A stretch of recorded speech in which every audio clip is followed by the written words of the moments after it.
the bipartisan infrastructure bill, 2,700 plus pages, I guess, and by many accounts, most accounts, is being written by Democrats in the Senate. If it didn't have the carve-outs for Louisiana, would you still be for it? First, it is not being mostly written by Democrats in the Senate at all, period, in the story. It has been being written on a bipartisan basis. I know that because I was involved in it. And it's got lots of things in there that aren't carve-outs for Louisiana, but rather are good for our country and happen to be very good for Louisiana. Now, what you may be doing, Robert, is confusing it with a $3.5 trillion bill that is Bernie Sanders' wish list, tax and spend extravaganza. This is something entirely separate. This is something for roads, bridges, broadband, energy infrastructure, flooding mitigation. I could go down the list. Really good stuff. So just to make that distinction, absolutely I would. Why? Even if the Louisiana stuff was not in it, you'd still vote for it. Of course. We've got to position our country for the next half century. So, like, if you're going to have rural broadband, areas of our state and across the country that are currently not serviced by broadband, and you're going to invest in that, there's going to be a child someplace extremely bright, but because she doesn't have broadband, she's not able to get the education that kids are elsewhere around the world. You want to leave somebody in that parish behind, or in that county in Arkansas behind? Absolutely not. Dr. Bill, pardon me, just to clarify, are we talking about two different bills here? I'm talking about the $1.2 trillion infrastructure bill that has been rumored to have far left things in it, like the per mileage tax on motorists, and or not in there. Go ahead. I'm sorry.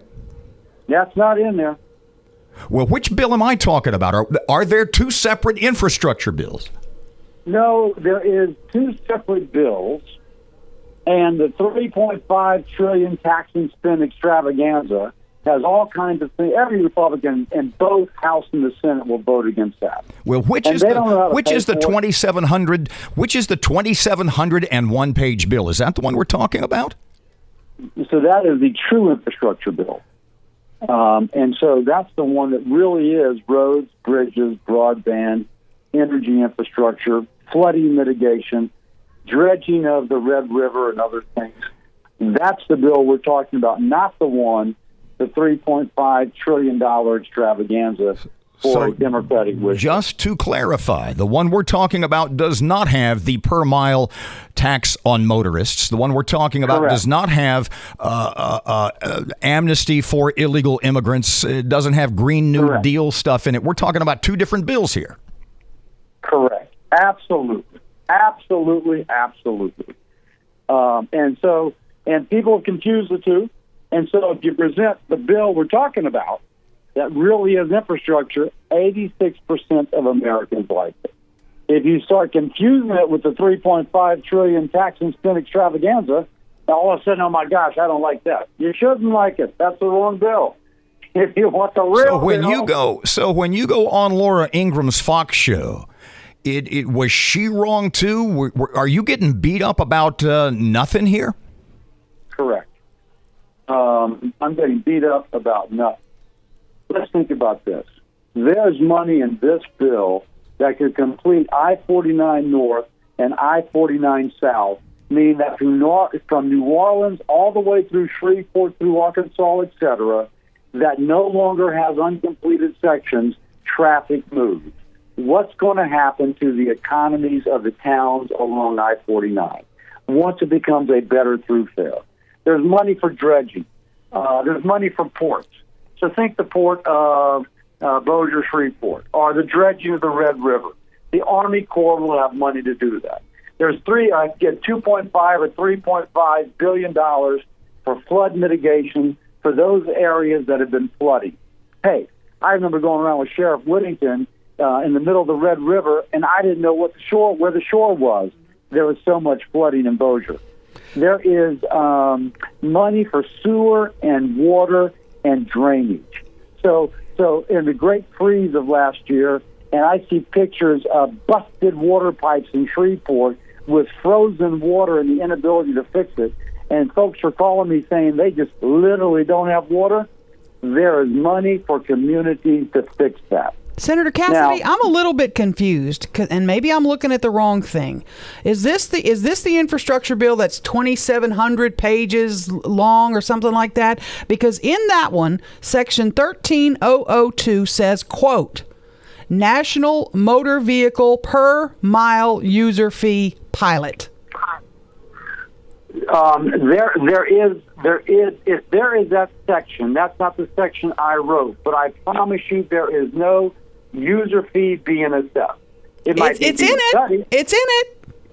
I promise you there is not a user fee being assessed. If that pilot could be one in which they're taking vehicles that are belonging to the federal government, and we want to see how it works. But there is no fee, no mileage fee being assessed upon individuals. Have you read the bill? Have you? Can anyone read? My staff and I, we split it up. And we read through the bill.